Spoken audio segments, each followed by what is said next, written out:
తమ్ముడు తనవాడైనా ధర్మం తప్పకూడదు అంటారు. ఏవిఎన్ వెంకటకృష్ణ ఒక రకంగా నిజంగా అభినందించి తీరాల. అతనికేంటంటే అతను అభిమానించేది, ఇష్టపడేది కూటమి ప్రభుత్వాన్ని కాబట్టి అతని దృష్టిలో వైఎస్ఆర్సీపీ వాళ్ళు దుర్మార్గులు, నీచులు, తెలుగుదేశం పార్టీ వాళ్ళు, కూటమి వాళ్ళు సత్యహరిశ్చంద్రులు, ధర్మాత్ములు అనేది అయి ఉండొచ్చు. అందువల్ల వైసీపీకి చెందినటువంటి జగనన్న కనెక్ట్స్ వాళ్ళు ఒక ట్వీట్ పెట్టారు. ఆ ట్వీట్ ఏంటంటే 7,393 ఆడపిల్లల మీద అత్యాచారాలు, అఘాయిత్యాలు కేసులు జరిగాయి ఆంధ్రప్రదేశ్ రాష్ట్రంలో 5 నెలల్లో. అంటే రోజుకు 48 గంటలు, రోజుకు 48 చొప్పున జరిగాయని చెప్పేసి వాళ్ళు ట్వీట్ పెడితే దానికి ఒకంత ఆశ్చర్యం వేసింది ఆయనకి. ఎవరికి? వెంకటకృష్ణ గారికి. ఎందుకంటే వెంకటకృష్ణ గారి అకౌంట్ ఇది, ఏబిఎన్ వెంకటకృష్ణ గారు.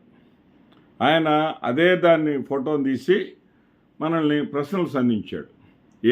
ఎవరినంటే నేరుగా హోంమంత్రి గారిని అడిగారు ఆయన. ఏమని?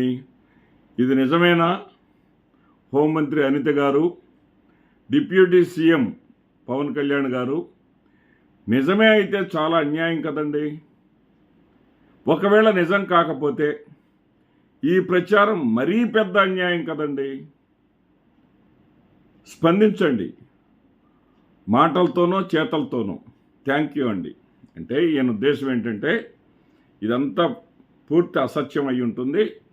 ఈ అసత్యాన్ని ఏదైతే వైఎస్ఆర్సీపీ వాళ్ళు, వైఎస్ఆర్సీపీకి చెందినటువంటి సోషల్ మీడియా వాళ్ళు దుర్మార్గంగా, నీచంగా తప్పుడు కథనాలను అల్లారు అనేది ఆయన ఉద్దేశం అయి ఉంటుంది. అయితే ఆయనకు తెలియనటువంటి విషయం ఏంటంటే, ఇక్కడ చాలామంది కూడా తెలియనటువంటి విషయం ఏంటంటే, వైఎస్ఆర్సీపీకి అసెంబ్లీకి హాజరు కావట్లేదని మాత్రమే అనుకుంటారు. కానీ వైఎస్ఆర్సీపీకి చెందినటువంటి ఎమ్మెల్యేలు అసెంబ్లీకి హాజరు అయితేనే ప్రశ్నించాలని లేదు. రాజ్యాంగం ప్రకారం వాళ్ళు శాసనసభ్యులుగా ఎన్నికైన తర్వాత వాళ్ళ కాన్స్టిట్యున్సీకి సంబంధించినటువంటి ప్రశ్నలు కానీ, ప్రజా సమస్యలను కానీ వాళ్ళు లేవనెత్తవచ్చు. ఆ ప్రశ్నలను లిఖితపూర్వకంగా అసెంబ్లీకి పంపవచ్చు. అసెంబ్లీ ఖచ్చితంగా సమాధానం చెప్పి తీరాలి. ఆ పార్టీ ఎమ్మెల్యే అయినటువంటి తాడిపత్రి చంద్రశేఖర్, సుధాగారులు ఇద్దరు కూడా దళిత ఎమ్మెల్యేలే. వీళ్ళు ఒక ప్రశ్న వేశారు. తాడిపత్రి చంద్రశేఖర్ గారు వేసినటువంటి ప్రశ్న ఏంటంటే, ఆ క్వశ్చన్ నెంబర్ కూడా LAQ అంటారు. అంటే లెజిస్లేటివ్ అసెంబ్లీ క్వశ్చన్ నెంబర్ 168 ప్రకారం ఆయన అడిగినటువంటి ప్రశ్న ఏంటంటే, రాష్ట్రంలో మహిళలు మరియు పిల్లలు మానభంగాలు, హత్యలు మరియు దాడులు పెరిగిన విషయం వాస్తవమేనా? మహిళలపై సదరు నేరాలు, కేసుల వివరాలు ఏమిటి? మరియు దోషులపై తీసుకున్న చర్యలు ఏమిటి?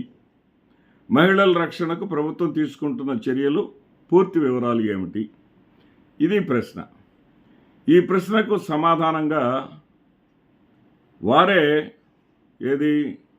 ఆ ప్రభుత్వం వారే ఇచ్చారు సమాధానం. హోంమంత్రి అనిత గారు ఇచ్చినటువంటి సమాధానం. ఆవిడేం చెప్పిందంటే, గణనీయమైనటువంటి పెరుగుదల ఏమీ లేదు. అంటే నేరాలు, అఘాయిత్యాలు గతంలో జరిగాయి, ఇప్పుడు కూడా జరుగుతున్నాయని చెప్పేసి ఆవిడ ఒప్పుకొని గణనీయమైనటువంటి పెరుగుదల ఏమీ లేదు అని, ఏ నెలలో ఎన్ని కేసులు నమోదైంది ఆవిడ వివరాలు ఇచ్చారు. ఆ వివరాలు ఇచ్చినటువంటి దాని ప్రకారం, ఆవిడ మాటల ప్రకారం, ఆవిడ అసెంబ్లీలో చెప్పిన లెక్క ప్రకారం జూన్ నెల 1442, జూలై నెల 1605, ఆగస్టు నెల 1419, సెప్టెంబర్ నెల 1427, అక్టోబర్ నెల 1500, మొత్తం టోటల్ కూడితే 7,393. అంటే 7,393 ఇదేమి వైఎస్ఆర్సీపీ వాళ్ళు సోషల్ మీడియా యాక్టివిస్టులు కార్యకర్తలు కల్పించినటువంటి ఫిగర్ కాదు, సంఖ్య కాదనమాట. గౌరవ శాసనసభ్యులు అడిగినటువంటి ప్రశ్నకు గౌరవ హోంమంత్రి గారు ఇచ్చినటువంటి సమాధానం ఇది. దానిని ఆ సమాధానంతో సహా గౌరవ శాసనసభ్యులు తాడిపత్రి చంద్రశేఖర్ గారు తన ట్విట్టర్ అకౌంట్లో పోస్ట్ చేశారు. పోస్ట్ చేసి ఆ యొక్క సమాధానాన్ని కూడా అక్కడ పొందుపరచడం జరిగింది. ఇదిగండి చంద్రశేఖర్ గారు. అంటే ఇక్కడ చాలా స్పష్టంగా ఎవరి నమ్మకాలు వాళ్ళవి. మనం ముందే చెప్పుకున్నట్టుగా తమ్ముడు తనవాడైనా ధర్మం తప్పకూడదని వెంకటకృష్ణ గారు అనుకొని ఉండొచ్చు. వెంకటకృష్ణ గారికి మరి ఒకటేమైన ఈ చంద్రబాబు నాయుడు గారు, పవన్ కళ్యాణ్ గారు నీతివంతమైన ప్రభుత్వం అని, ధర్మ పాలనని చెప్పుకుంటూ వచ్చారు కదా. మరొక ఆశ్చర్యకరమైనటువంటి విషయం ఏంటంటే, మరొక అంశాన్ని కూడా తెలుగుదేశం పార్టీకి చెందినటువంటి శాసనసభ్యులు 3 అడిగారు. ఏంటంటే, రాష్ట్ర వ్యాప్తంగా మిస్సింగ్ మహిళలు గత 5 ఏళ్లలో 2019 నుంచి 24 వరకు మిస్సింగ్ కేసుల వివరాలు కూడా అడిగారు. ఆ మిస్సింగ్ కేసుల్లో కూడా వాళ్ళు చాలా స్పష్టంగా అడిగింది ఏంటంటే, అసలు హ్యూమన్ ట్రాఫికింగ్ అంటే మహిళల అక్రమ రవాణా జరిగిందన్నారు కదా. అక్రమ రవాణా జరిగిన వివరాలను బయట పెట్టండి అని చెప్పేసి వాళ్ళు అడిగారు. వాళ్ళు అడిగితే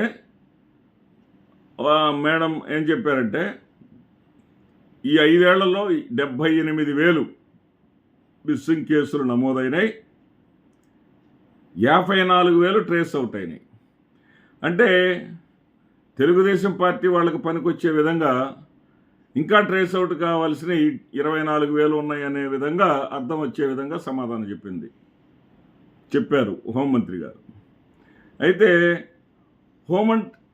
హ్యూమన్ ట్రాఫికింగ్ అంటే అక్రమ రవాణాకు గురైనటువంటి మహిళల సంఖ్య మాత్రం 5 ఏళ్లలో ఆవిడ చెప్పినటువంటి సంఖ్య 46 మాత్రమే. ఇక్కడ వైఎస్ఆర్సీపీ వాళ్ళు ఈ 46ని హైలైట్ చేయొచ్చు, తెలుగుదేశం పార్టీ వాళ్ళు 24,000ని హైలైట్ చేయొచ్చు. కానీ వాస్తవాలు అనేవి కానీ చూస్తే ఇక్కడ ఉమెన్ ట్రాఫికింగ్ లేదా హ్యూమన్ ట్రాఫికింగ్ అనేది వైఎస్ఆర్సీపీ వాళ్ళు లేకపోతే వాలంటీర్లో చేశారనేటటువంటి ఆరోపణ పవన్ కళ్యాణ్ గారు గౌరవ ఉప ముఖ్యమంత్రి గారు చేసినటువంటి ఆరోపణ సరైంది కాదు అనేటటువంటిది, ఆరోపణలో ట్విస్ట్ ఉన్నదనేది వాస్తవం. అదేవిధంగా వైఎస్ఆర్సీపీ ఎమ్మెల్యేలు హాజరు కావట్లేదంటే హాజరు కాకపోయినా సరే వాళ్ళ విద్యుక్త ధర్మాన్ని వాళ్ళు నిర్వర్తిస్తూనే ఉన్నారు. ప్రజా సమస్యలను అసెంబ్లీలో వాళ్ళు సంధిస్తూనే ఉన్నారు అనేది ఈ యొక్క వెంకటకృష్ణ ద్వారా ఈ అంశాలన్నీ వెలుగులోకి వచ్చాయి. వెంకటకృష్ణకి నమ్మకం విశ్వాసం ఉంటే ఉండవచ్చు. వెంకటకృష్ణకి వైసీపీ ప్రభుత్వం దోషిలాగా, వైసీపీ వాళ్ళంతా దొంగల్లాగా కనపడవచ్చు. మరి అధికార పార్టీకి చెందిన వాళ్ళు సన్మార్గుల్లాగా, అధికార పార్టీ చెప్పేదంతా నిజంలాగా కనపడవచ్చు. కానీ అతనికి బాధ కలిగింది. 7,900 పైగా 7,393 అత్యాచార కేసులు ఈ రాష్ట్రంలో కేవలం 5 నెలల్లోనే నమోదయ్యాయా అంటే ఆశ్చర్యపోయి ఉండవచ్చు. కానీ వాస్తవం అని అసెంబ్లీ అంగీకరించడం మీద ఇప్పుడు ఆ వెంకటకృష్ణ గారు కానీ ఆంధ్రజ్యోతి కానీ రేపు ఏం రాస్తుందో చూడాలి. ఈరోజే జరిగింది. నమస్తే.